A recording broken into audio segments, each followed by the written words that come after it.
Tuanku. Daulat Tuanku. Daulat Tuanku.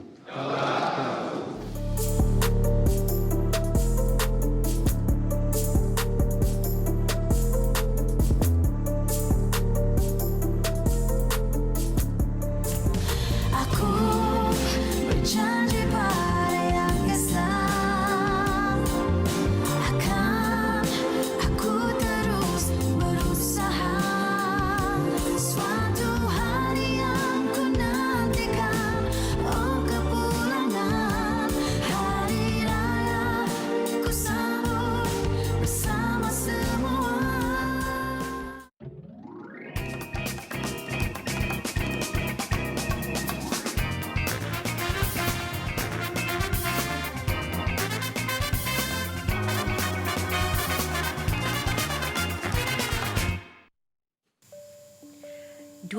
Januari 2018, Majlis Raja-Raja Melayu memutuskan Sultan Pahang, Al-Sultan Abdullah Riayatuddin Al-Mustafa Billah Shah dipilih sebagai Yang di-Pertuan Agong ke-16. Baginda menggantikan Sultan Kelantan, Sultan Muhammad ke-5 yang meletakkan jawatan sebagai Yang di-Pertuan Agong ke-15 pada 6 Januari 2019. Gelaran Sultan Abdullah Riayatuddin Al-Mustafa Billah membawa maksud Sultan Abdullah, pembela agama yang dipilih Allah. Kebawah Duli Yang Maha Mulia Seri Paduka Yang di-Pertuan Agong, Al-Sultan Abdullah diputerakan pada 30 Julai 1959 di Istana Mangga Tunggal, Pekan Pahang. Baginda cahaya mata keempat dan putera sulung almarhum Sultan Ahmad Shah dan almarhum Tengku Ampuan Afzan Tengku Muhammad. Tanggal 1 Julai 1975, Baginda telah dilantik menjadi Tengku Mahkota Pahang dan kemudiannya telah dimasyurkan pada 23 Oktober 1977 di Istana Abu Bakar, Pekan. Kebawah Duli Yang Maha Mulia Seri Paduka Baginda Yang di-Pertuan Agong, Al-Sultan Abdullah, memberi komitmen tinggi di dalam bidang ketenteraan. Tahun 1978, Baginda memasuki Military Academy Sandhurst di United Kingdom. 2 tahun kemudian, Baginda menyambung pengajian di Worcester Queen Elizabeth College sehingga dianugerahkan Diploma in International Relations and Diplomacy. Tahun 1980, Baginda dilantik sebagai Lieutenant Muda di Royal Military Academy dan ditauliahkan oleh Ratu Elizabeth II. 15 Januari 2018, Duli Yang Maha Mulia Al-Sultan Abdullah Riayatuddin Al-Mustafa Billah dimasyhurkan sebagai Sultan Pahang ke-6 menggantikan paduka ayahanda Sultan Haji Ahmad Shah Al-Mustain Billah, Sultan Pahang ke-5. Baginda mendirikan rumah tangga bersama dengan Kebawah Duli Yang Maha Mulia Seri Paduka Raja Permaisuri Agong Tunku Hajah Azizah Aminah Maimunah Iskandariah almarhum Al-Mutawakil Allah Sultan Iskandar Al-Hajj. Baginda dikurniakan 4 orang putera dan 5 puteri. Kebawah Duli Yang Maha Mulia Seri Paduka Yang di-Pertuan Agong, Al-Sultan Abdullah begitu meminati bidang sukan. Baginda aktif mengambil bahagian di dalam pertandingan sukan polo di beberapa negara antaranya England, Amerika Syarikat dan Argentina. Baginda pernah menjadi ahli Majlis Persekutuan Bola Sepak ASEAN, AFF, ahli jawatan kuasa eksekutif FIFA dan pernah menyandang jawatan Presiden Persatuan Bola Sepak Malaysia, FAM.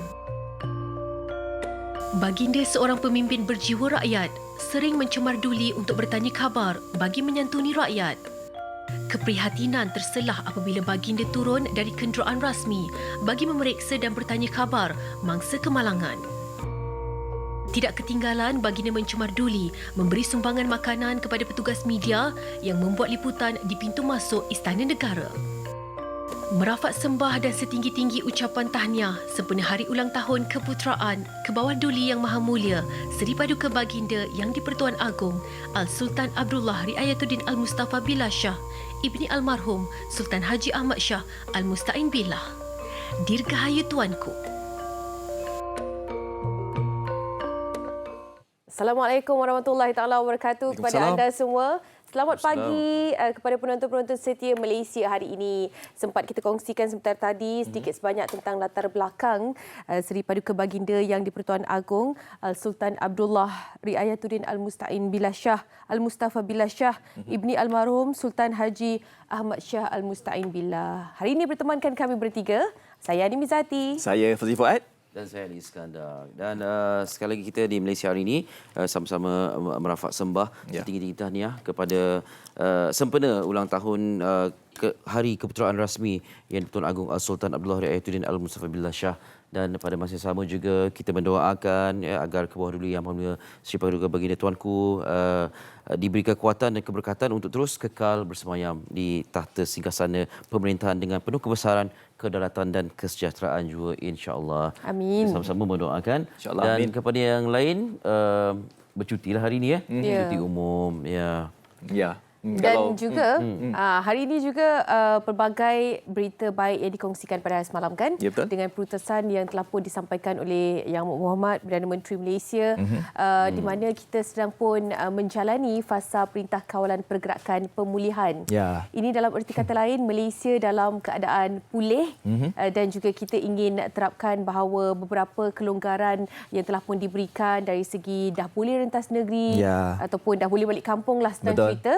Cuma SOP yang diletakkan itu dari segi langkah-langkah keselamatan hendaklah dipatuhi oleh setiap individu. Dan pengumuman yang dibuat oleh Yang Muhammad Perdana Menteri kita semalam sebenarnya telah pun memberikan satu nafas baru untuk semua rakyat Malaysia. Dan tatkala Yang Muhammad Perdana Menteri kita mengumumkan bahawa untuk rentasan negeri sudah boleh mula dibuat oleh mereka di luar sana bermula 10 Jun. Ramai yang sudah pastinya mereka membuat perancangan untuk pulang ke kampung halaman masing-masing. Tetapi dalam pada kita ingin pulang ke kampung tu, masing-masing duk terfikir bagaimana agaknya perjalanan mereka untuk pulang ke kampung tu dengan trafik jamnya lagi kan. Dan pastinya ada yang mengatakan bahawa mereka tidak kisah sama ada jam ke tak jam ke, Balik juga. tetap balik juga. Sebab Padahal lama sangat tak balik. Kerinduan sekian lama. Cuma kena ingatkan bermulanya esok bukan hari ini. Betul. Ya, walaupun 10 Jun. hari ini 10 Jun. 10 Jun. Hari ini baru lagi 2 berapa? hari lah, lebih kurang. Baru 8 Jun, 2 hari kena sampai lah. Walaupun hari ini cuti umum, belum ada lagi kebenaran untuk anda merentas negeri. Rentasan negeri dibenarkan kecuali kawasan-kawasan yang diisytiharkan PKPD. Betul. Ya, itu harus dielakkan. Okey, kalau boleh kita kongsikan sedikit antara ringkasan perutusan khas Perdana Menteri semalam, antara lain selain daripada kebenaran untuk rentasan negeri ini, semua aktiviti sosial, pendidikan, keagamaan, sektor ekonomi dan akan beroperasi semula secara berperingkat-peringkat. Ya, ibu bapa yang menunggu anak-anak nak ke sekolah sabar, akan dimaklumkan dari masa ke masa nanti. Kemudian ini yang istimewa juga, aktiviti pelancongan domestik ya mula diberikan kebenaran untuk dilaksanakan. Jadi sambil-sambil yang dapat cuti tu, yang mungkin simpan cuti tu balik kampung beraya, pada masa sama bolehlah melawat ke tempat-tempat seperti museum dan sebagainya. Dan kita juga harapkan akan dilaksanakan SOP dengan sebaik-baiknya lah ya. Okey, itu antaranya. Pastinya banyak lagi yang perlu anda tahu dan ikut. Dan sambutan Ailadha juga katanya. Ya, betul. Akan dibenarkan tertakluk kepada SOP juga. Tahun ni banyak istilah SOP. Ya. SOP. Ya. Yang penting SOP dan juga jarak dan tidak boleh lagi dibenarkan untuk mengadakan walimah ataupun himpunan yang melibatkan ramai orang, itu masih lagi tidak boleh. Aktiviti bersukan yang bersentuhan dan sebagainya. Okey, nanti kita akan bercerita lebih lanjut lagi tentang bagaimana dengan PKPP ini dilaksanakan, kerana dalam akhbar harian ini penuh dengan cerita tentang PKPP yang akan bermula pada 10 Jun hingga 31 Ogos.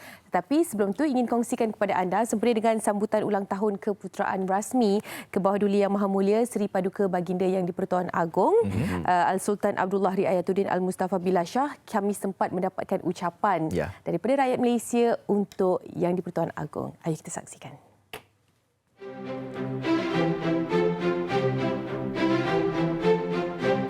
Saya ingin mengucapkan selamat ulang tahun Hari Keputeraan ke bawah duli Yang Maha Mulia Seri Paduka Baginda Yang di-Pertuan Agong. Semoga tuanku terus berjiwa rakyat. Ampun tuanku, ampun tuanku, ampun tuanku. Sembah Patik Harap Jam. Assalamualaikum, saya Kamarudin bin Dasono ingin mengucapkan selamat menyambut hari ulang tahun keputaan Tuanku. Semoga dipanjangkan usia Tuanku dan teruskanlah usaha murni Tuanku mendampingi rakyat jelata. Ampun Tuanku. Assalamualaikum, saya Zaitian binti Hassan mengucapkan selamat ulang tahun keputeraan yang ke bawah Duli Yang di-Pertuan Agong. Semoga tuanku diberikan kesihatan yang baik, dipanjangkan umur dan sentiasa dirahmati Allah Ta'ala. Ampun tuanku. Saya Muhammad Akmal Hamid Abdul Rahman ingin mengucapkan selamat ulang tahun Hari Keputeraan Yang Maha Mulia Yang di-Pertuan Agong. Semoga dipanjangkan umur, dimurahkan rezeki, diberi kesihatan yang baik dan sentiasa di bawah lindungan Allah SWT. Selamat menyambut Hari Ulang Tahun Keputeraan kepada tuanku. Semoga tuanku dikurniakan kesihatan yang baik untuk terus memimpin negara Malaysia. Ampun tuanku. Saya Izzah Putra Aziz dan keluarga ingin mengucapkan selamat ulang tahun keputeraan ke bawah dunia tuanku. Semoga Malaysia aman dan damai di bawah naungan tuanku. Ampun tuanku. Saya Muhammad Zahari bin Jaafar ingin mengucapkan selamat ulang tahun Hari Keputeraan ke bawah Duli Yang Maha Mulia Yang di-Pertuan Agong. Semoga Malaysia di bawah naungan tuanku lebih maju dan rakyat hidup aman damai. Ampun tuanku. Assalamualaikum, saya Ermi Azuma binti Kamarudin dan saya Ima Kusmira binti Kamarudin. Kami berdua ingin mengucapkan selamat Hari Keputeraan Duli Yang Maha Mulia Tuanku. Ampun tuanku. Ampun tuanku. Ampun tuanku, beribu-ribu ampun, sembah pati harap diampun. Satu ayat yang cukup meremang bulu roma bila kita bercerita tentang bagaimana ayat itu sungguh memberi makna yang mendalam sekali. Itu antara ucapan daripada rakyat Malaysia, kalau lebih spesifiknya rakyat Kuantan, kerana sempat rakan wartawan kami Faris ke sana untuk mendapatkan beberapa bingkisan yang dapat dititipkan di MSI. Itu yang kita dengar logat lain sikit tu. Betul. Logat Pantai Timur. Logat belah Pahang ke arah Border Pantai juga Timur tu kan. Itulah dia.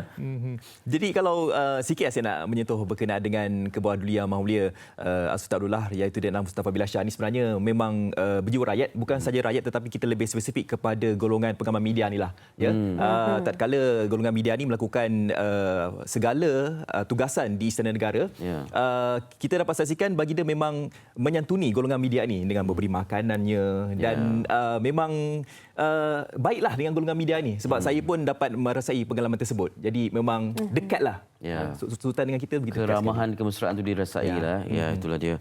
Okey, antaranya banyak perkara yang ataupun yang kita lihat tanggungjawab yang digalas oleh Sri Paduka Baginda di-Pertuan Agong ni. Terutama dalam keadaan ketika senario politik kita sedikit tegang kan. Penenang dan pendamainya itulah Sri Paduka Baginda di-Pertuan Agong. Jadi kita harapkan terus menjadi simbol perpaduan rakyat dan simbol keamanan negara. Mudah-mudahan dan kita sama-sama pastinya aminkan doa tadilah. Betul, Rakyat Kuantan tadi kan. Orang Pahang lah tu. Orang Pahang lah. Ya. Okey, kita terus kongsikan kepada anda seperti biasa apa yang menarik dalam akhbar harian pada hari ini. Harian Metro, Berita Harian dan juga NST. Saya mulakan dahulu.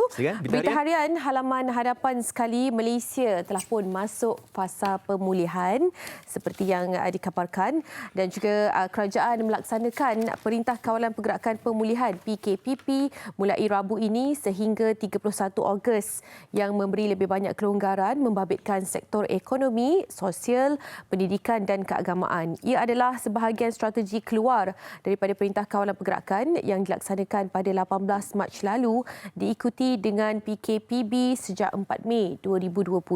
Halaman 2, halaman 3, halaman 4 daripada Berita Harian menghuraikan lagi tentang sedikit sebanyak fasa pemulihan yang dikatakan ini. Aktiviti yang dibenarkan seperti yang Aili yang dikongsikan tadi, perjalanan rentas negeri kecuali di kawasan PKPD, aktiviti komersial bukan dalam premis boleh dilakukan, sambutan Aidiladha dan ibadah korban mengikut SOP Jabatan Agama. Sesi persekolahan juga akan dibuka secara berperingkat, cuma masih lagi menunggu perincian Kementerian Pendidikan. Aktiviti sukan tanpa sentuhan dan juga jika terdedah seperti stadium yang mewujudkan penonton-penonton yang ramai dalam kalangan penonton itu akan berkumpul, itu juga masih tidak lagi dibenarkan. dilakukan. Operasi pasar terbuka, pasar malam, pasar tamu, bazaria dan sebagainya telah pun dibenarkan beroperasi mengikut SOP yang telah pun ditetapkan. Lawatan ke muzium, indoor basking, dobi layan diri, kolam pancing komersial dan penggambaran filem. Begitu spesifik pun telah pun dibenarkan. Bukan kolam renang, kolam pancing. Kolam pancing maknanya kolam renang masih lagi belum boleh. Aktiviti pelancongan domestik, maknanya jika nak merentas negeri untuk melancong juga telah pun dibenarkan tanpa perlu permit rentas negeri. Aktiviti yang masih dilarang, pub, kelab malam, pusat refleksologi, pusat karaoke, taman tema masih belum lagi boleh beroperasi, perarakan keagamaan, kenduri dan juga rumah terbuka. Pastinya itu masih lagi belum dibenarkan untuk dilakukan. Okey, itu secara seringkasnya dalam berita harian. Harian Metro? Metro, okey. Right. Okey, di Harian Metro sama saja di muka depannya apakah antara aktiviti yang dibenarkan ataupun yang telah pun dilarang, telah pun Hanim katakan tadi, dan saya terus saja berterus kepada muka surat 2. Ini ramai juga yang menyebut baik sebenarnya arah-arahan yang telah pun dikeluarkan di mana MBBA ataupun Persatuan Penggunting Rambut Bumi Putra Malaysia memastikan caj gunting rambut pada tahap yang munasabah di sebalik jangkaan peningkatan kos perkhidmatan itu. Ini kedai gunting rambut dan juga salon pendadan rambut telah boleh mula beroperasi, tetapi harus mematuhi segala SOP-SOP yang telah pun dikeluarkan. Tetapi pihak daripada MBBA ini menyarankan agar caj yang dikenakan itu haruslah berpatutan. Difahamkan caj gunting rambut dijangka meningkat berikutan pengusaha perlu menyediakan peralatan tambahan bagi memenuhi prosedur operasi standard atau SOP yang telah pun ditetapkan oleh KKM. Presiden MBBA Winda Muhammad Tahir berkata, hasil perbincangan diadakan, pengusaha cenderung meningkatkan kos perkhidmatan dengan kenaikan paling rendah antara RM3 hingga RM5 seorang. Ini perkara yang harus diambil berat oleh setiap pendadan rambut ataupun yang gunting rambut itu, kerana mereka tidak boleh sewenang-wenangnya menaikkan harga tersebut. Sebab kebiasaannya kalau gunting rambut ni, contohlah RM10. RM10 tu gunting rambut untuk hari kebiasaan biasa. Tetapi sekarang ni SOP baru, kena pakai sarung tangan, kena pakai pelitup muka, penutup muka, lepas tu kena pakai apron. Apron ni pakai buang dan sudah pasti ianya melibatkan kos. Jadi kos tersebut bolehlah kita minta daripada pelanggan tersebut, tetapi RM5. Maksimum tidak lebih. Tak boleh lebih RM5. Okey, dan juga bila kita melihat kepada SOP itu dengan face shield juga adalah antara yang perlu dipakai. Betul. Kerana jarak 1 meter itu agak sukar untuk dilakukan apabila dari segi tukang gunting rambut dan juga mereka yang akan gunting rambut. Betul tak? Sebab kerana kerusi. 1 meter macam kan. Jadi face shield itu dan apron seperti yang diperkatakan tadi. Tapi nampaknya memang kamu berdua tidak mengalami rambut PKP ya? Ya, insya-Allah. Sebab Eli pandai gunting rambut sendiri. Dia memang tak perlukan. Bukan pandai, terpaksa. Tak perlukan pandai lah tu. Okeylah. Maknanya tak adalah nampak macam ni sangat kan. Kalau anda naikkan harga yang terlampau tinggi, mungkin ramai yang akan menjadi seperti Eli. Belajar untuk gunting rambut sendiri. Tapi itu skill baharu yang dipelajari lah. Ramai juga kan sebenarnya. Ramai juga belajar. Dan diharapkan SOP ini akan sebenarnya merancakkan lagi orang ramai untuk datang berikan sokongan kepada pengusaha-pengusaha. Membantu mereka. Ya, membantu mereka. Sebab bila sepanjang PKP kan tak boleh berniaga, tak boleh buka kedai kan. Jadi ini kesempatan. Jadi kalau patuh SOP itu, kita pun faham PPE itu, mereka ni macam pakai PPE lah. Kan kena tukar setiap masa bila berdepan dengan pelanggan baharu. Okey, banyak lagi cabaran yang harus ditempuhi walaupun kita berada di PKP pemulihan ini. Kan, dan antara lain di NST pula, New Straits Times buku surat 8 ini kepada yang pulang dari luar negara, home quarantine from June 10, Malaysians returning from abroad must undergo swab test at airports, says Ismail Sabri. Malaysians returning from abroad will no longer have to undergo the 14-day mandatory quarantine at designated centres from June 10th onwards. Instead, they will be required to undergo the swab test for COVID-19 at the airport upon arrival before undergoing a 2-week quarantine in their own homes, said Defence Minister Datuk Seri Ismail Sabri Yaakob. Maknanya tak perlu dihantar ke pusat kuarantin selama 14 hari, kemudian dilakukan ujian dan sebagainya. Di lapangan terbang dah boleh dilaksanakan, kemudian self quarantine di rumah selama 14 hari. Dan disebutkan juga they are required to download the MySejahtera application. Aplikasi MySejahtera ini perlu dimuat turun untuk dipastikan data diberikan. Kemudian seperti biasalah jangan langgar SOP ni sebab masih lagi ada kompaun RM1,000 kalau langgar. Ya, okey, itu antara perkongsiannya. Dan kalau boleh kita turun di bawah sikit, ini ada pertanyaan bila dah dapat solat Jumaat dan solat Jumaat secara ni kan. Muka surat 8 ni di bawah artikel tadi disebutkan oleh Malaysians allowed at congregational Friday prayers. Jadi solat Jumaat dan juga solat berjemaah hanya membabitkan rakyat tempatan saja, sebab kes membabitkan warga asing ni masih lagi tinggi. Jadi ini antara langkah berjaga-jaga setelah daripada pematuhan SOP yang dilaksanakan oleh masjid-masjid dan surau berkaitan. Okey, itu di NST. Okey, dapatkan akhbar harian seperti biasa, mungkin secara online ataupun anda boleh beli akhbar harian sekarang ni, Berita Harian, Harian Metro dan juga NST. Sekarang ini ingin kongsikan kepada anda tentang mungkin peminat-peminat I Can See Your Voice Malaysia. I Can See Your Voice Malaysia. Wah, ni penyamar ke penyanyi sebenar ni? Penyanyi sebenar. Ke penonton penyamar. Okey, 11 episod telah pun berlalu di mana 7 penyanyi sebenar telah pun dijumpai dalam I Can See Your Voice Malaysia pada musim ketiga.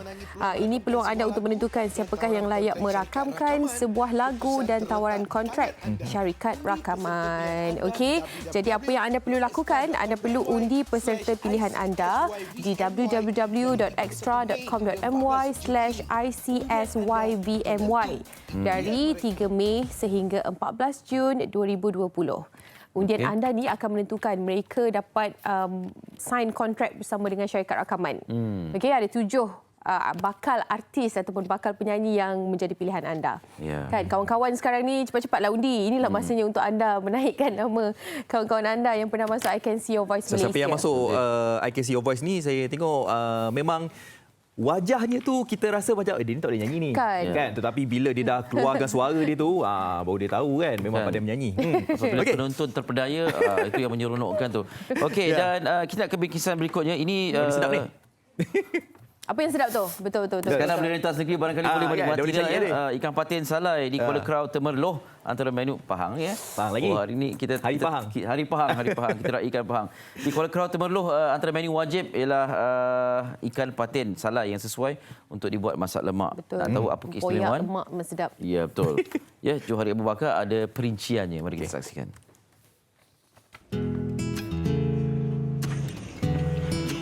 Kampung Batu Gading, Kuala Kerau, Temerloh, Pahang. Perkampungan ini terkenal dengan peternakan ikan patin dalam sangkar di Sungai Pahang. Sapida Putih 35 tahun antara pengusaha ikan patin salai sejak 3 tahun lalu. Mesra disapa Nik, anak kelahiran negeri Pahang ini ditemani anak saudaranya ke lokasi ternakan ikan patin dalam sangkar yang terletak kira-kira 100 meter dari rumahnya. Kehadirannya ke sini bertujuan untuk membeli ikan patin secara borong. Saya nak dalam ikan patin ni dalam 10 kilo. Dia banyak mana nak, kita akan hantarlah pada petani. Ikan patin sangkar di Sungai Pahang lebih sesuai dibuat ikan salai kerana kualiti dan kesegarannya. Ia juga tidak mengandungi lemak jika dibandingkan patin yang diternak di dalam kolam. Ada berapa ekor ni? Kuantiti ikan yang dibeli bergantung kepada permintaan dan tempahan patin salai daripada pelanggannya. Sudah menjadi rutin bagi Nik keluar ke kebun berhampiran rumahnya bagi mencari bahan-bahan yang digunakan untuk memerap ikan patin salai. Limau nipis antara bahan penting yang digunakan untuk menghilangkan bau hanyir ikan. Selain itu, serai dan buah belimbing buluh antara bahan penting untuk memerap ikan. Semuanya diperoleh secara percuma di sekitar kebun. Cara membuat ikan salai dipelajari daripada nenek moyang secara turun-temurun. Ikan dibersihkan dan dicuci dengan limau nipis dan serai. Kemudian, ia diperap bersama rebusan belimbing buluh dan garam selama 1 jam. Seterusnya, ikan yang siap diperap dibawa ke dapur salai yang terletak di belakang rumahnya. Patin disalai selama 2 hingga 3 jam. Biasa orang akan masak dia tu tak samalah dengan kadang ada orang buat bakar macam tu bakar saja, tapi saya menggunakan asap, terlebih penting pada asap. Dia akan bau masakan tu, dia aroma dia tu mendapatkan rasa bau asap-asap pedas macam tu. Masakan sesuai dia biasanya dia hanya lebih kepada gulai lemak lah. Gulai lemak ikan salai dia taruh pada belimbing hitam macam tu. Bagi Sapidah Putih, dia menggunakan kaedah tradisional bagi mengekalkan keistimewaan ikan salainya. Beberapa proses perlu dilakukan dengan teliti dan kebersihan adalah faktor utama kerana hanya ikan segar sahaja yang digunakan. Ikan disalai dengan menggunakan bahan bakar tertentu seperti kayu rambutan, tempurung kelapa dan sabut. Menurut ibu kepada 3 orang anak ini, ikan yang dibelah dua perlu dibalikkan beberapa kali bagi mengelakkan dagingnya hangus dan menjadi hitam. Selain patin, Nik turut menyalai ikan tilapia mengikut permintaan pelanggan. Harga dia memang mampu belilah. Jadi kita sediakan dia tidak terlalu mahal untuk membeli. Kita ada jual mengikut setiap ekor. Jadi kita buat pakej 2 ekor. Harga dia RM30. Aroma asap yang melekat pada daging menjadi tarikan utama. Sememangnya patin salai dapat mempunyai cita rasa tersendiri yang pastinya dapat membangkitkan selera penggemarnya.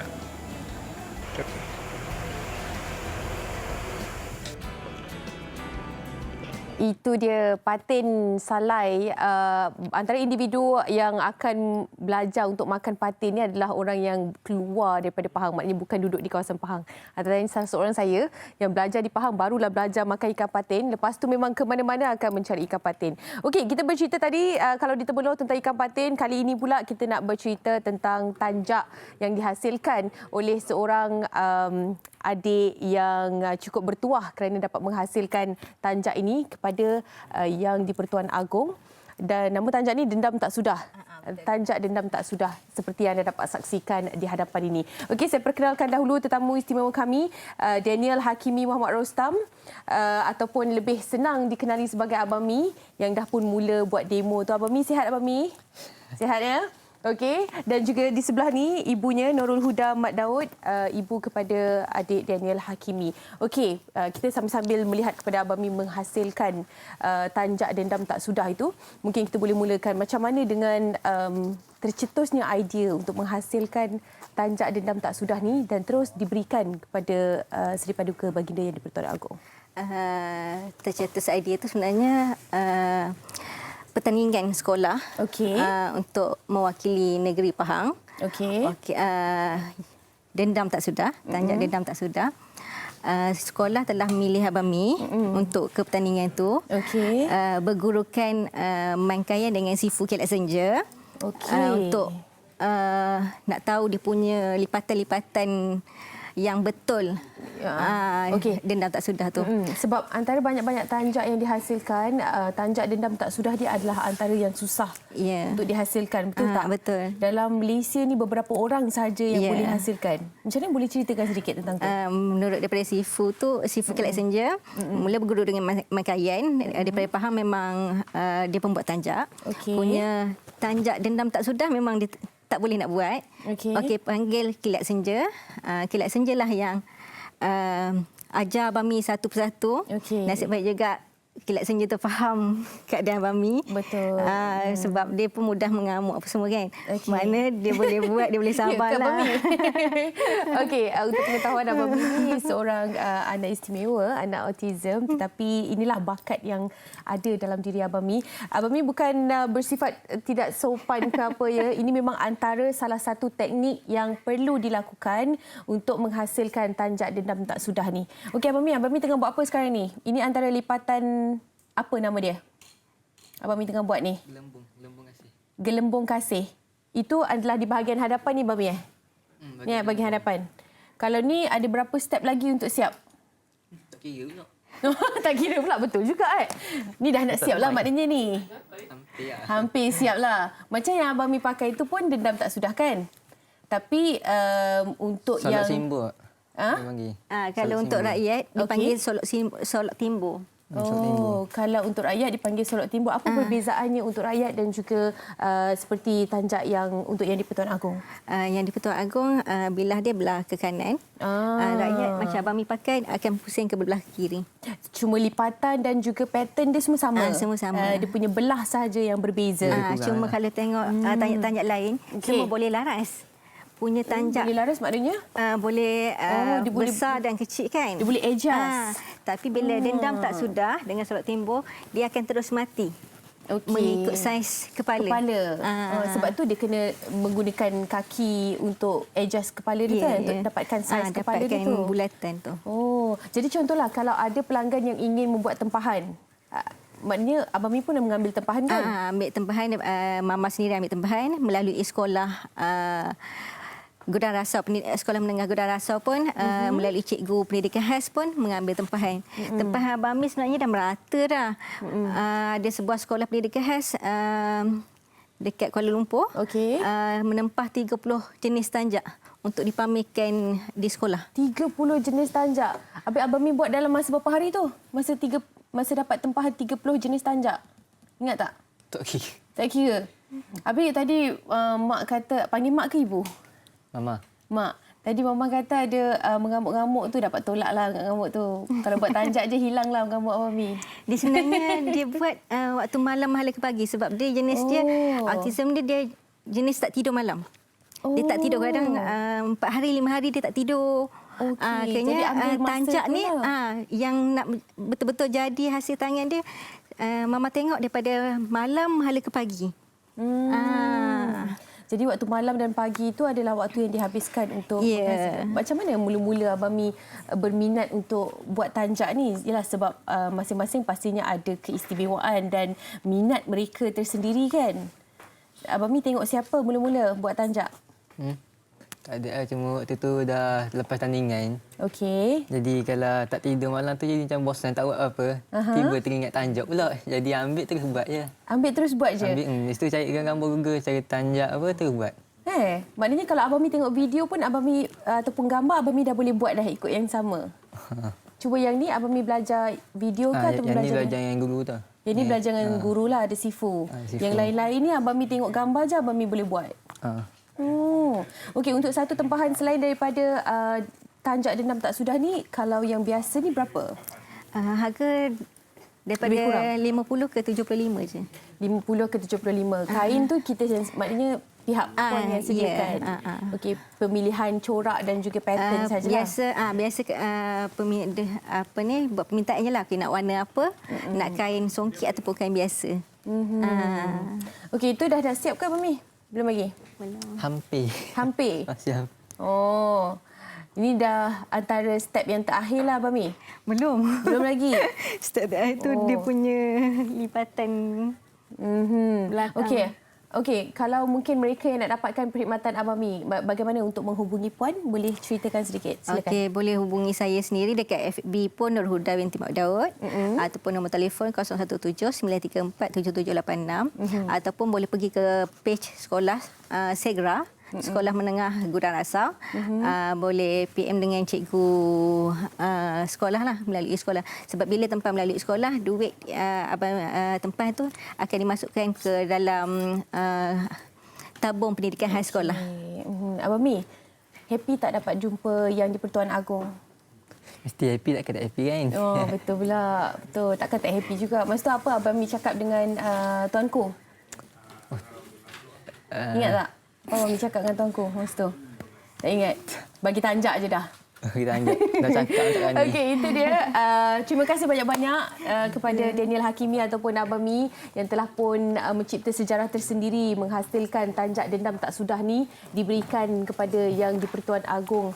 Dan juga terima kasih kepada Puan Nurul Huda hari ini bersama dengan kami di studio MSI. Banyak lagi yang ingin kongsikan sebenarnya berkaitan dengan hari ini adalah merupakan hari keputeraan rasmi Kebawah Yang Maha Mulia Seri Paduka Baginda Yang di-Pertuan Agong. Okey, kita ingin rehat seketika. Kembali selepas ini, kita akan bawakan kepada anda seorang individu yang viral juga kerana hasilkan perniagaan kecil yang dapat membantu keluarga mereka. Sekalian selepas ini dalam MSI.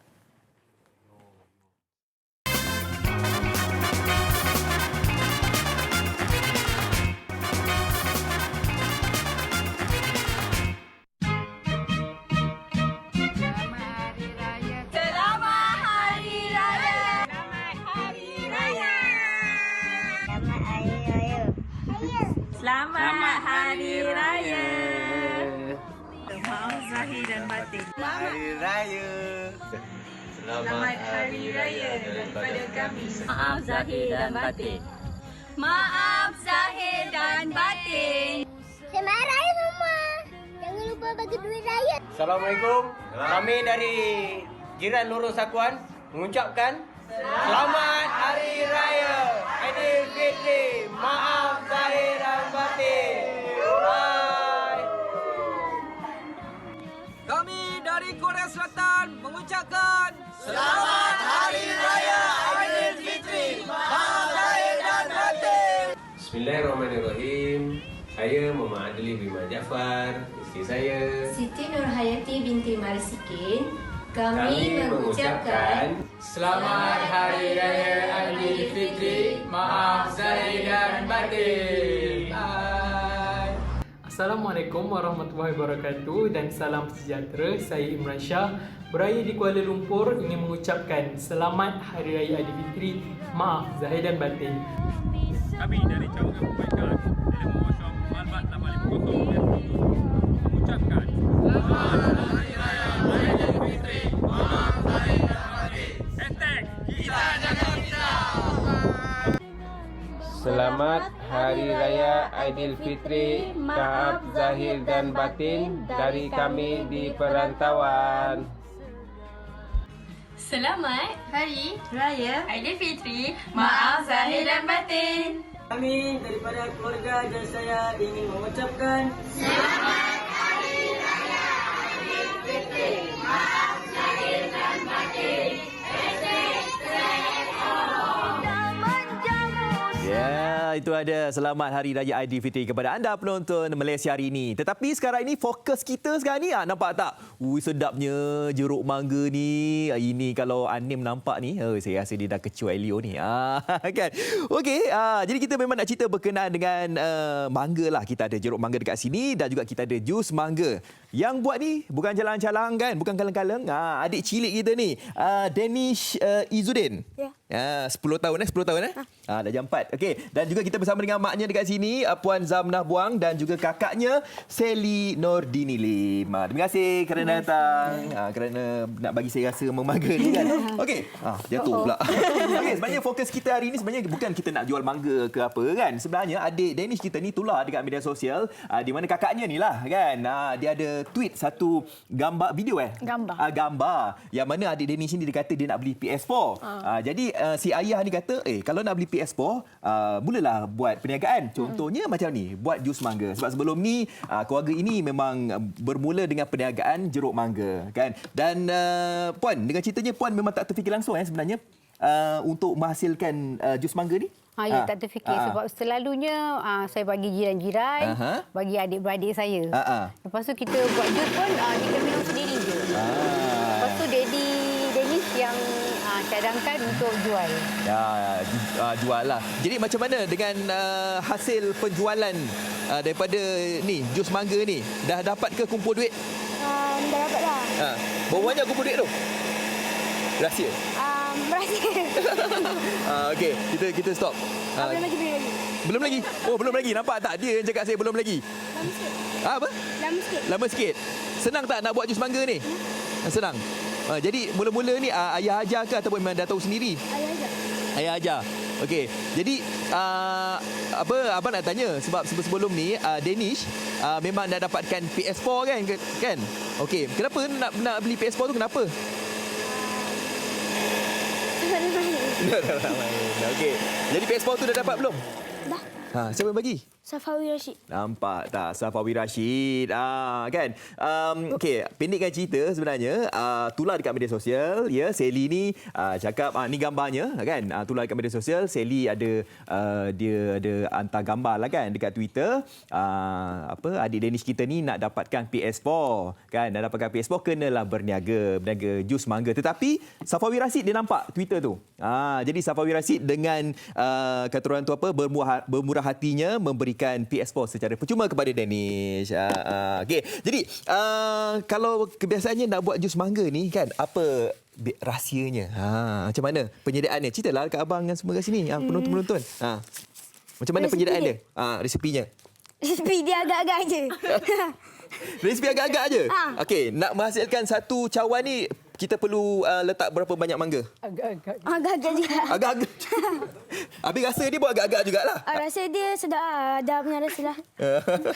Okey, jadi Sally, macam mana Sally boleh post gambar adik ni dekat Twitter tu, macam mana? Kan mak saya meniaga jeruk mangga kan.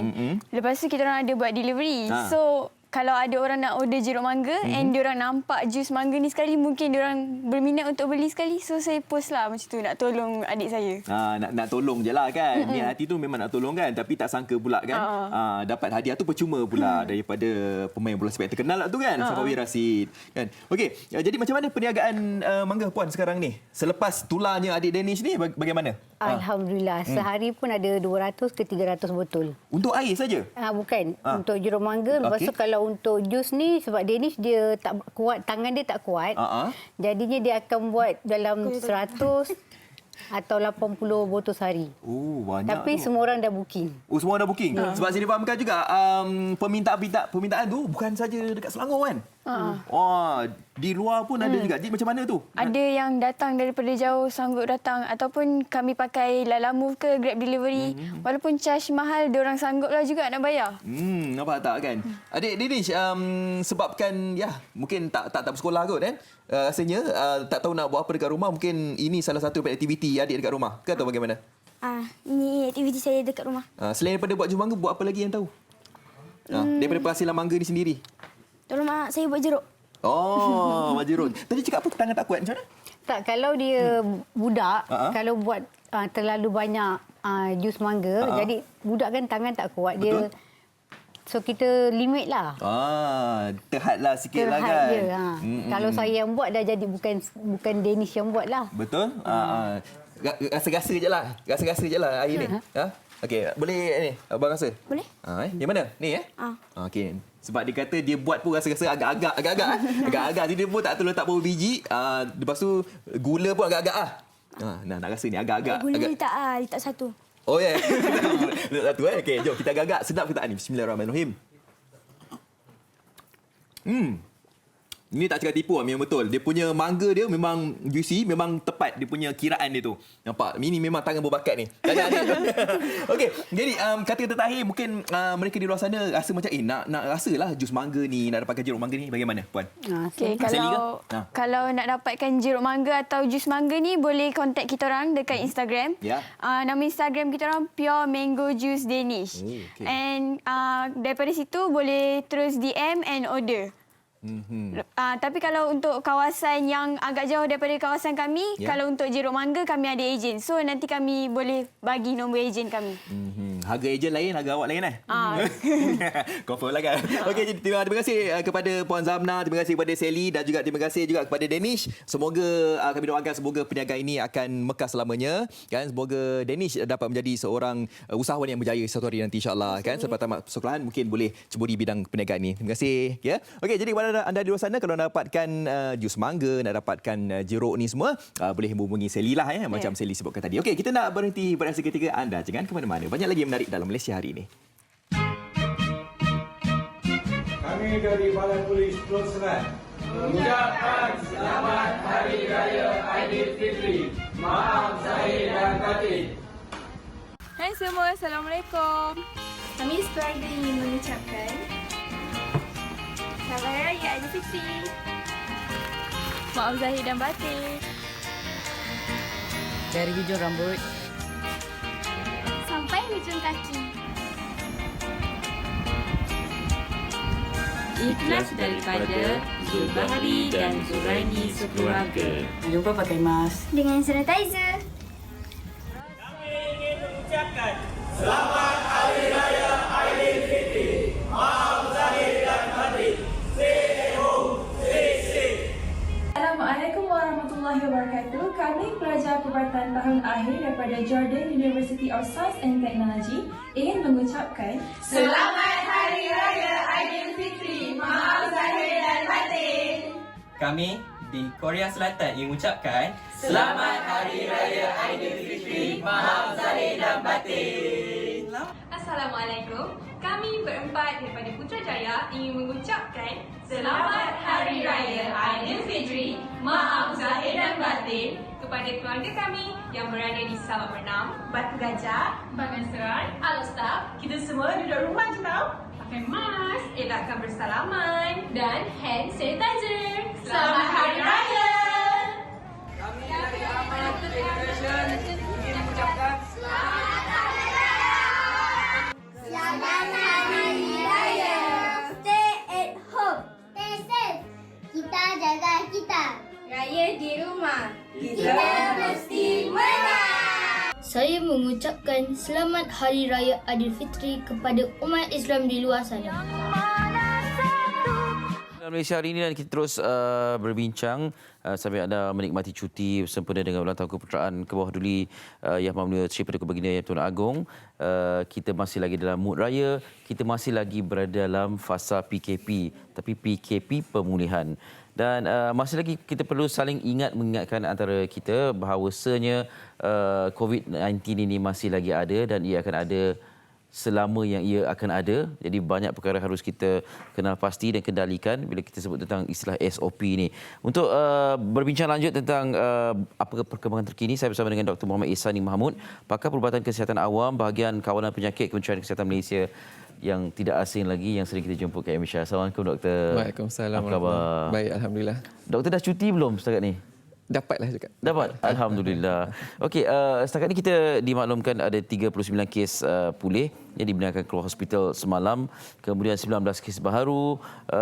Jumlah kematian dicatat setakat ini keseluruhannya 117 ya, dengan 8,322 jumlah kes yang disahkan positif, 1,531 kes yang masih dirawat. Jadi ini angka ni semakin lama semakin terkawal dan semakin meredakan kita kan dengan tiada lagi kes kematian setakat ini. Alhamdulillah. Komen doktor lah setakat ini dengan situasi yang melanda negara. Okey, alright. Sebagaimana kita tahu sebelum ni pernah beberapa model lah yang telah ditunjukkan sebelum ini bahawa kita akan mencapai satu kemuncak kes yang lebih daripada 600 ke 700 sehari. Namun disebabkan usaha yang dilakukan oleh pihak Kementerian Kesihatan dan juga kerjasama daripada agensi yang lain, dan tak lupa juga kerjasama daripada rakyat kita sendiri dalam mematuhi segala peraturan seperti arahan Perintah Kawalan Pergerakan sama ada bersyarat ataupun yang arahan-arahan yang lain seperti itu, kita berjaya menurunkan kes secara serendah-rendahnya yang bolehlah berbanding apa yang model yang diramalkan. Maka apa kita nampak tu merupakan satu hasil yang baik dan tanpa kerjasama yang baik daripada semua pihak, maka kita mungkin tidak dapat mencapai kejayaan setakat inilah. Bermakna walaupun ada situasi-situasi tertentu yang memperlihatkan pelanggaran SOP dan sebagainya, dalam kata lain secara umumnya kita berjaya lah kan. Betul. Kita berjaya. Dan barangkali bagi pihak frontliners juga, kita dapat tahu di awal-awal PKP ni mereka bertugas tanpa henti kan, dan ada yang tidak berkesempatan untuk pulang ke rumah dan sebagainya. Adakah keadaan semakin diredakan selepas itu, ataupun berapa lama sebelum kalian dapat betul-betul bernafas dan berehat seketika kemudian kembali menjalankan tugas? Semasa tempoh kemuncak dalam bulan 3, bulan 4, masa tu memang masing-masing tak ada langsung peluang untuk berehat ataupun kata nak bercuti ataupun mengambil kesempatan untuk berehat. Masing-masing berhempas pulas lah dalam usaha menurunkan kes-kes ini. Bila dah kita nampak berlaku trend penurunan, bila mencecah angka kes seharian dalam 50 ke 60, maka barulah kita boleh buat sedikit kelonggaran di kalangan petugas itu sendiri. Mana kata nak buat penggiliran bercuti, sebab kita tak mahu juga mereka ni bekerja sepanjang masa, sebab itu akan menyebabkan satu burn out di kalangan petugas kesihatan itu sendiri. Maka bila kerja lebih daripada masa, hasil kualiti itu mungkin tak memuaskan juga pada masa yang sama. Itu yang kita nak cuba elakkan lah. Okey. Dan sekarang ini boleh dilihat perkhidmatan di tempat-tempat tertentu ini dikurangkan ataupun macam mana? Sebab bila kata perangkaan itu statistik semakin menurun, dari segi perkhidmatan ujian dan sebagainya, pengendalian kes-kes ini juga dikurangkan bagaimana pengendalian itu dibuat? Okey. Dari segi bilangan ujian, makmal dan semua masih lagi kekal dengan jumlah yang sama. Di mana walaupun kes sekarang mungkin tidak banyak, tapi aktiviti mengesan kes dijalankan kepada golongan-golongan risiko yang lain juga. Sebab kita lebih kepada targeted approach, maksudnya kumpulan bersasar. So setelah selesai satu kumpulan ini, kita pergi pula ke kumpulan risiko yang lain. Sebab kita takut jangkitan ini menular di kumpulan risiko yang kita tak kesan sebelum ini. Maka aktiviti itu masih lagi berterusan, masih lagi berjalan, dan pada masa sama pihak kumpulan yang dari segi penyelidikan dan juga pihak dari segi koordinasi menjalankan kajian lanjutan untuk mengetahui pasti bagaimana nak menghentikan kes-kes COVID ini dengan lebih berkesan di samping strategi yang telah diperkenalkan sekarang. Okey. Dan kita dah pun dimaklumkan oleh Perdana Menteri 10 hari bulan dah boleh merentas negeri dan sebagainya. Apa kebimbangan pihak kementerian barangkali kalau boleh dikongsikanlah, sebab masih lagi musim raya ni kan, walaupun tidak dibenarkan sebagainya, pada ketika tidak dibenarkan baru-baru ini pun ada kes-kes yang melebihi 20 orang di satu tempat untuk meraihkan sambutan Aidilfitri. Okay. Sebab kalau kita nampak penurunan kes ataupun pengurangan kes yang sekarang ini mungkin disebabkan oleh Perintah Kawalan Pergerakan itu sendiri. Maka masing-masing patuh kepada SOP dan masing-masing tidak keluar rumah, tiada hubungan interaksi secara sosial di kalangan kat luar. So kalau bila dah ada kelonggaran ini, dikhawatiri juga akan berlakunya peningkatan kes semula. Tapi walau bagaimanapun kita buat masih lagi dalam pemantauan. Disebabkan itu diperkenalkan 7 strategi, exit strategi itu supaya benda ini walaupun ada kelonggaran dan masih lagi ada dalam SOP dan sebarang tindakan perundangan dan penguatkuasaan masih lagi boleh dilakukan. Maka kita tidak akan mengabaikan segala kemungkinan yang akan berlaku. Bermakna keadaan seolah-olah macam walaupun ada kelonggaran, kena sentiasa bersedia yang kes boleh meningkat bila-bila masa sahaja. Yes, setuju. Kena sentiasa bersedia sebegitu kan. Itulah dia antara pengorbanan Barisan Hadapan ini. Okey, dan kita dimaklumkan antara lain tentang situasi ini, pertanyaan dan keinginan keresahan rakyat tentang kebenaran untuk solat jemaah dan juga solat Jumaat kan. Dan setakat ini disebutkan hanya warga rakyat Malaysia saja, warga asing tidak, kerana kes memberikan golongan ini masih tinggi. Jadi bagaimana pengendalian ini? Sebab kita macam kalau rakyat Malaysia ni, kalau kita tengok menonton TV, di media sosial kita dapat SMS dan sebagainya untuk maklumat. Jadi dari segi hebahan dan juga maklumat untuk dipastikan sampai kepada warga asing ni, adakah setakat ini berkesan? Kerana kes itu dilihat tinggi dalam kalangan mereka ini? Okey, alright. Sebab dia yang kita nak nampak sini adalah satu punca jangkitan dan satu lagi adalah faktor risiko kepada jangkitan. Okey. Dari segi hebahan, dari segi promosi kesihatan, pendidikan kesihatan, masing-masing berjalan seperti biasa. Maksudnya dari segi akses kepada media massa, dan saya percaya bukan warga negara juga menerima akses tersebut. Dan kalau kita lihat di serta-serta daerah ataupun negeri, masing-masing mereka juga ada inisiatif mengeluarkan template promosi kesihatan itu dalam bahasa yang lebih difahami oleh warga asing tersebut. Contohnya kalau Nepal mungkin bahasa Nepal, kalau Pakistan bahasa Urdu. Kalau even masyarakat China dan India sendiri pun masing-masing ada tu, supaya kita memastikan bahawa maklumat disampaikan itu sampai. Tapi dari segi risiko, mungkin kita tahu bukan warga negara ini kebanyakan duduk dalam satu kawasan yang satu rumah mungkin dia padat, 30 orang, 40 orang. So masa risiko tu tetap ada. Maka jangkitan tak dapat nak dielakkan walaupun mereka mengamalkan lebih daripada apa yang kita sarankan, tapi disebabkan pergaulan masih lagi di situ, dan dari segi akses untuk mendapatkan rawatan dan kesihatan juga mungkin agak terhad di pihak mereka. Itu yang lebih menyebabkan kes peningkatan itu tinggi berlaku di kalangan bukan warga negara sebenarnya. Adakah cabaran untuk mengendalikan kes mereka ni lebih besar? Okey. cabaran untuk bukan warga negara atau warga negara sebenarnya sama. Okey. Sebab kita tahu masing-masing mereka dah berada dalam satu masyarakat majmuk di Malaysia ini sendiri. Cuma bezanya adalah bukan warga negara Malaysia ni dia lebih bersiap sedia lagi lah dari segi segala peraturan dan pematuhan. Mungkin bukan warga negara ni dia ada sedikit macam ketakutan untuk patuh kepada peraturan sebab malah mereka lari lagi daripada kita tu sendiri. So cabaran tu mungkin kita nampak lebih dia untuk mengesan mereka sebenarnya. Sebab kadang-kadang kita nak mendekati mereka, mereka akan lari, mengelak, takut kemungkinan mereka ditangkap ataupun sebagainya lah. Mungkin masalah kefahaman dia sebabkan gap di situ, itu mungkin cabaran di situlah untuk mengendalikan mereka sebenarnya. Cabaran itu masih lagi di situ dalam apa aspek sekalipun.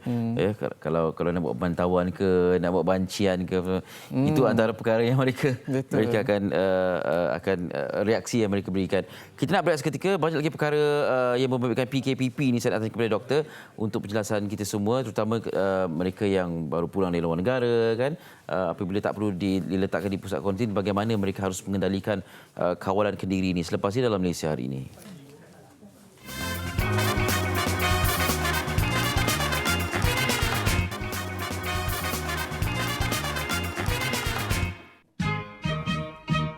Kami mengucapkan Selamat Hari Raya Aidilfitri. Maaf zahir dan batin. Selamat Hari Raya, maaf zahir dan batin. Okey, sure. Mak, ada apa-apa tambah? Besok kita jaga kita. Ya, okey. Assalamualaikum. Kami pelajar dari University of Queensland, Australia ingin mengucapkan Selamat Hari Raya Aidilfitri. Maaf zahir dan batin. Kami sekeluarga mengucapkan Selamat Hari Raya Aidilfitri. Maaf zahir dan batin. Kami mengucapkan Selamat Hari Raya Aidilfitri. Maaf zahir dan batin. Kami ingin mengucapkan Selamat Hari Raya Aidilfitri. Maaf zahir dan batin. Kami ingin mengucapkan Selamat Hari Raya Aidilfitri. Maaf zahir dan batin. Stay home, stay safe. Bye. Kami pelajar Indiana University Bloomington ingin mengucapkan Selamat Hari Raya Aidilfitri. Maaf zahir dan batin. Selamat Hari Raya. Hari untuk kita bersukaria. Salam komuniti. Kami warga kerja di Singapura ingin mengucapkan Selamat Hari Raya Aidilfitri. Maaf zahir dan batin. Kepada penonton MHI, kepada seluruh keluarga tersayang dan seluruh rakyat Malaysia.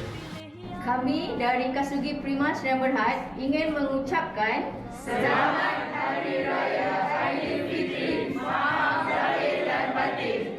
Memuji keagungan bergema suara syukuri nikmat Tuhan. Okey, itu kepelbagaian ucapan raya Aidilfitri tahun ini yang cukup istimewa. Dan kita saling mengingatkan termasuk diri saya sendiri ya, penjarakan sosial itu bukan hanya dalam gambar saja ataupun dalam video. Ya, di luar gambar pun kita perlu lakukan ataupun amalkan penjarakan sosial. Masih lagi bersama dengan Dr. Muhammad Ihsani Mahmud. Doktor, sekarang ini dah dimaklumkan rakyat Malaysia yang pulang kembali ke Malaysia tidak perlu menjalani kuarantin 14 hari di pusat kuarantin. Sebaliknya boleh menjalani self kuarantin di rumah. Jadi adakah ini dilihat sebagai satu kelonggaran juga, sebab kadang-kadang bila berada di rumah ni 14 hari pun risau juga kan ataupun resah juga. Apa pandangan doktor? Okey. Sebenarnya kuarantin ni di rumah ke di pusat kuarantin ke dia masih lagi sama sebenarnya sebab dia still termaktub di bawah Akta Kawalan Penyakit Berjangkit okey 1988 tersebut. So maksudnya walaupun dia di rumah, mereka akan terima surveillance order di mana akan ada sign tanda tangan surat perjanjian yang di mana bila berlakunya pelanggaran di bawah akta tersebut boleh dikenakan tindakan. So walaupun dia di rumah, dia masih lagi di bawah akta. Itu cuma bezanya tempat saja. Tapi macam mana kita nak tahu macam mana pemantauan tu boleh dilakukan? Okey. Bila kata pemantauan di rumah, kita akan maksudnya petugas kesihatan di pejabat kesihatan daerah di kawasan tersebut akan melakukan pemantauan secara berkala. Kalau boleh setiap hari dia akan follow up. Biasanya follow up macam mana dari segi simptom dan gejala tersebut dan akan buat pemeriksaan dari rumah ke rumah juga. Maknanya memang kena ada di rumah lah ketika seboleh-bolehnya kalau tidak mahu dilihat ketika pegawai kesihatan datang, tidak berada di rumah. Maknanya samalah prosedurnya seperti mana kalau berada di pusat kuarantin. Jadi mungkinlah sebab di rumah ni self kuarantin tu ialah seperti saya sebutkan mencabar sedikit sebab adakah jadual berkala itu dimaklumkan lebih awal ataupun datang secara rawak sahaja? Biasa kita akan random lah. Sebab kalau kita bagi tahu kadang-kadang dia orang pandai juga sebenarnya. Itulah dia. Okey, dan antara lain yang kita dengar juga ialah tentang jangkitan terhadap anak kecil berusia 2 tahun ini. Jadi sejauh mana harus kita bimbang tentang situasi seperti ini, terutama dalam musim perayaan ini? Okey, kalau ikut statistik terkini sehingga sekarang jumlah kanak-kanak yang di bawah 12 tahun yang terlibat adalah lebih kurang dalam 318 orang ke 320 macam tu. So maksud berbanding dengan jumlah keseluruhan kes. So mungkin disebabkan oleh masing-masing tak keluar rumah kan, kanak-kanak tersebut tak keluar. Mungkin yang terkena tu disebabkan oleh jangkitan daripada yang kes yang dapat tersebut. Okey, kalau kita tahu kanak-kanak yang bawah 2 tahun ni mereka tergolong dalam kumpulan yang vulnerable, maksudnya berisiko yang lebih tinggi ataupun senang untuk dapat jangkitan tersebut. So kita kalau boleh disebabkan itu memang tak ada pun mana-mana peraturan mengatakan tak boleh bawa anak. Tapi kita mengharapkan kesedaran daripada ibu bapa itu sendiri supaya mencegah daripada anak-anak mereka itu dijangkiti sebenarnya. Maksudnya dari segi amalan kebersihan dan juga kalau boleh elak daripada mendekati individu yang kita tak tahu di mana mereka mempunyai gejala ataupun tidak. So walaupun menghantar anak ke taska, sebab tu ada SOP yang taska perlu patuhi supaya mengelak anak-anak tersebut daripada dijangkiti. Okey. Walaupun berita gembira taska dah dibuka dan sebagainya, ada SOP yang perlu dipatuhi juga. Okey, saya tertarik ingin berkongsi di muka surat 4 dalam berita harian ini. Satu artikel menyebutkan rakyat perlu bersedia hidup bersama COVID-19 ini. Ini pun pernah kita dengar sebelum ini kan, disebutkan oleh pakar perunding kesihatan awam Profesor Datuk Dr. Lokman Hakim, virus ini akan terus wujud dan sangat mudah berjangkit selain masih belum ada ubat dikesan. Maknanya seolah-olah macam sampai bila-bila pun kita akan hidup dengan COVID-19 ini. Dan sejauh mana kebimbangan kita dengan keterpaksaan kita hidup bersama-sama dengan COVID-19 dengan selepas ini PKP ini akan dihentikan dan sebagainya. Okey, sebab kalau kita tahu yang virus ni memang susah kita nak kata dah tak ada. Kalau banyak-banyak penyakit berjangkit yang lain kita nampak mungkin polio lah yang kita kata dah mencapai tahap eliminasi. Tapi masih lagi berlaku jangkitan yang baru tahun lepas kan yang kejadian di Sabah, tapi itu kes import bukan kes tempatan. Sama juga dengan COVID-19 ini. Kita pun tak boleh nak ramalkan bila dia akan hilang. Tapi walau bagaimanapun kita tahu dia boleh merebak melalui cara macam mana. Mulai dengan jarak yang dekat, bila ada cair daripada kita bersin ataupun batuk ataupun bila kita bercakap, mungkin itu transmission yang berlaku. Sebab tu kita memperkenalkan kaedah bagaimana nak mencegah tahap kebersihan yang sendiri, mengelakkan daripada berada dalam kumpulan yang ramai, dalam kawasan yang kumpulan yang jarak yang dekat. So maka dengan saranan yang kita perkenalkan ini, inilah yang yang disebut adalah norma baharu.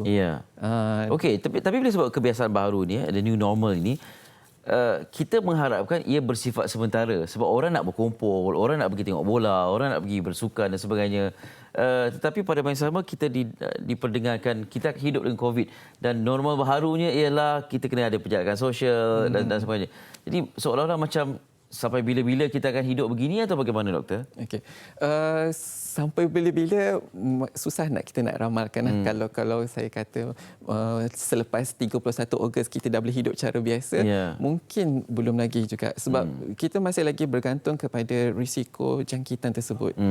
Kalau walaupun dalam tempoh PKPP ini dalam 3 bulan pemantauan, kita tak kemungkinan juga akan berlaku peningkatan kes yang kita tak jangka sebenarnya. Sebab masing-masing sudah bebas dengan melakukan aktiviti yang dibenarkan. Maka disebabkan itu yang pendekatan yang terbaik yang kita buat adalah mencegah daripada mendapat jangkitan tersebut. So apakah langkah pencegahannya? Itulah norma baru yang kita perkenalkan. Jadi buat masa ini tak perlu nak fikir bila normal baharu ni akan berakhir. Kita hidup dengan kebiasaan baharu ni kan. Okey. Apa lagi setakat ini cabaran di pihak frontliners lah dalam mendepani situasi ini? Memang kita melihat ini sebagai suatu kejayaan, tapi kita tidak mahu alpa kerana kes boleh meningkat bila-bila masa di mana saja dengan kluster mana sekalipun kan. So kalau nak katakan cabaran oleh petugas kesihatan, frontliner ataupun backliner ke ataupun di mana saja, masing-masing dalam keadaan sentiasa berwaspada dan berjaga-jaga. Dan garis panduan yang kita perkenalkan akan sentiasa dikemaskini dari masa ke masa supaya kita sentiasa terkehadapanlah dalam langkah-langkah pencegahan dan perawatan untuk COVID tersebut. Dan sekarang ni pula kita nak minta supaya pemerkasaan komuniti dalam mencegah jangkitan tersebut. Maksudnya maksudnya masih lagi tanggungjawab petugas kesihatan, tapi dibantu bersama-sama dengan oleh komuniti itu sendiri. Maka kalau bergabung mungkin akan lebih kuat dari segi pencegahan tersebut dan penurunan jangkitan mungkin dapat diputuskan. Itu adalah lebih baik sebenarnya. Maknanya komuniti juga memainkan peranan aktif kan. Jawatankuasa kampung, JKK dan sebagainya kan, rukun tetangga. Ini tanggungjawab kita bersama juga untuk memastikan terkawalnya pandemik ini. Okey, di penghujung ini pastinya kita nak meraihkan dan memberikan penghargaan. Difahamkan tadi ketika iklan doktor sebutkan KP tak cuti lagi ya? Atau Malaysia tak cuti lagi ya? Sampai begitu sekali tugas yang digalas oleh beliau. Perkongsian penghargaan kepada mereka yang menjalankan tugas dengan tanpa memikirkan penat lelah dan sebagainya ini. Saya dari pihak Kementerian Kesihatan Malaysia mengucapkan jutaan terima kasih kepada semua petugas kesihatan sama ada di Pejabat Kesihatan Daerah, Klinik Kesihatan, Hospital dan juga Jabatan Kesihatan Negeri serta Kementerian Kesihatan itu sendiri yang CPRC dan juga yang lain-lain serta agensi-agensi yang berlainan dalam tanpa kenal erti penat lelah, berusaha siang dan malam dengan bersungguh-sungguh untuk memastikan penurunan jangkitan wabak pandemik COVID-19 ini dapat dihentikan dengan secara baik dan supaya dapat kita semua mengelak daripada dijangkiti. Itulah dia. Hashtag kita mesti menang. InsyaAllah kita mesti menang. Terima kasih banyak doktor. Selamat teruskan menjalankan tugas bersama dengan rakan-rakan lain. Dr. Muhammad Ihsani Mahmud, Pakar Perubatan Kesihatan Awam, Bahagian Kawalan Penyakit Kementerian Kesihatan Malaysia. Ini kembali bertugas ni ya? Boleh bertugas. Doktor cuti raya 1 hari saja tahu. Raya pertama saja. Kesian doktor dan juga kawan-kawan lainnya. Kita hargailah mereka ini yang menjalankan tugas dengan cemerlang sekali. Terima kasih banyak doktor ya. InsyaAllah kita jumpa lagi dalam siaran-siaran lain. Dan kita berehat seketika selepas ini nak bersama dengan Dayang Nur Faizah. Mood Raya masih lagi ada. Dayang bawa lagu baru untuk kita semua selepas ini di Malaysia hari ini.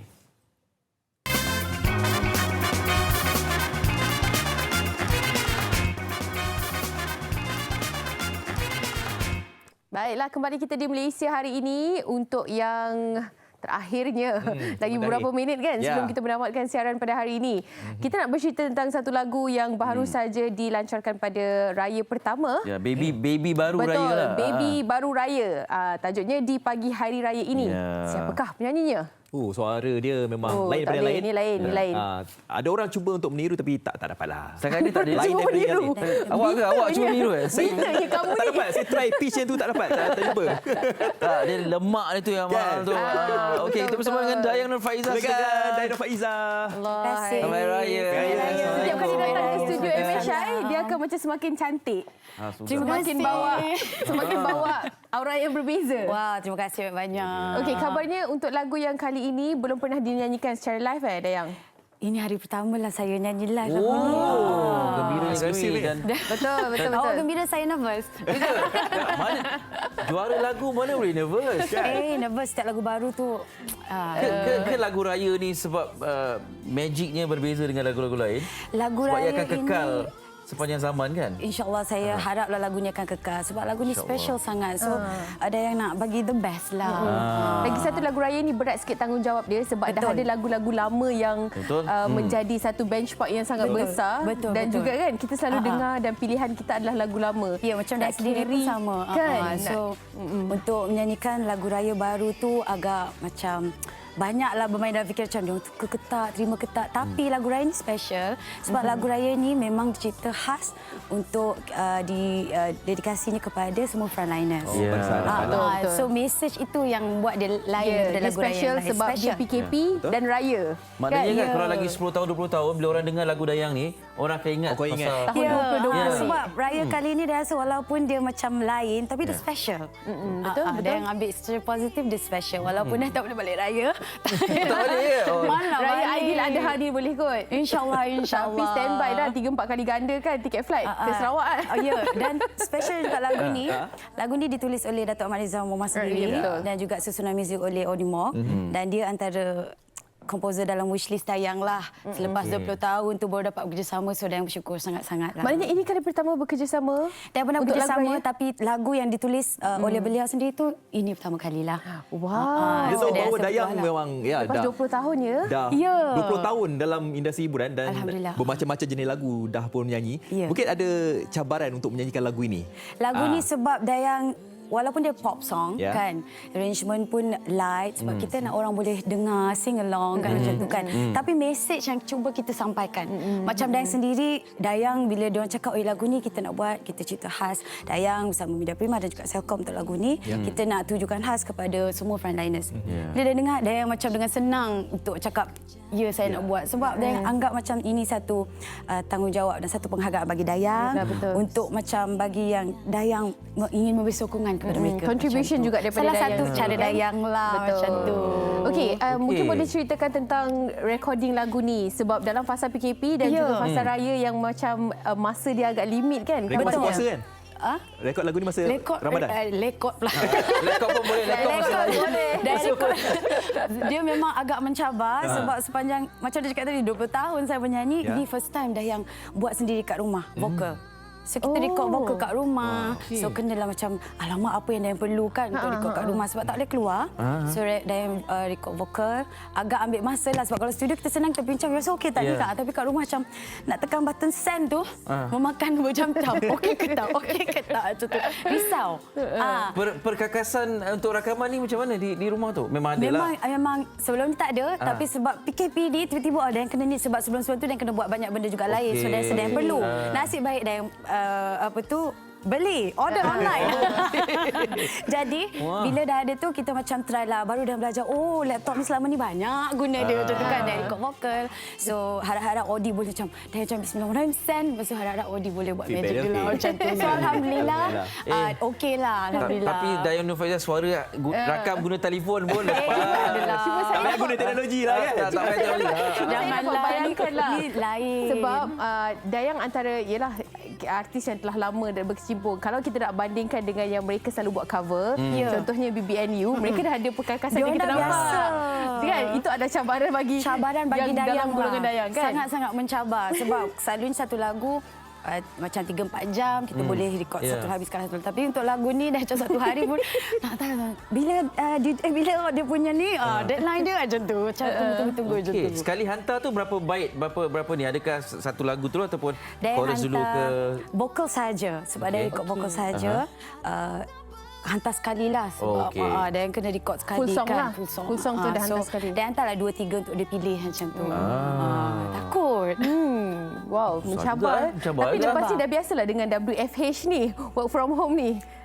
Sebenarnya masa PKP ni banyak sangat benda baru yang Dayang belajar. Daripada recording, macam hari tu Dayang baru buat virtual showcase Dayang kan. First time Dayang lah tekan play, Dayang lah tekan play music, Dayang tak shoot sendiri, okey ke tak, nak edit lagi macam tu. Benda-benda tu sebenarnya Dayang ambil positif macam sebenarnya banyak benda Dayang belajar. Kan? Dayang pun dulu pun ada telefon ni, tak ada handphone dulu ni. Ambil masa lama. Sekarang dah okey lah. Sekarang dah boleh rakam sendiri dah semua. Sekarang no choice Tugas Dayang. Itulah dia. Tadi disebutkan ini kali pertama bergandingan bersama Datuk Izham dan juga Audimok. Ya, betul. Audimok yang pernah kerja sebelum ni. Dengan Datuk Izham. Ya, betul. Punya lama dalam industri apa yang kita pun cakap kenapa lama sangat.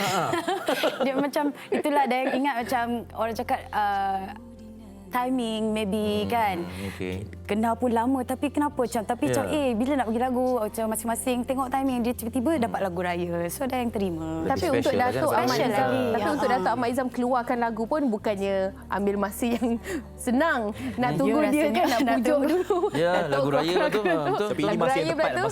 Masih tepat kot. Cukup berharga. Okey, kita ada seorang pemanggil di talian. Hello, Assalamualaikum Puan Hana. Salam. Selamat pagi semua. Selamat pagi, Puan Hana. Selamat pagi Puan. Cerianya. Ya, memang ceria ni.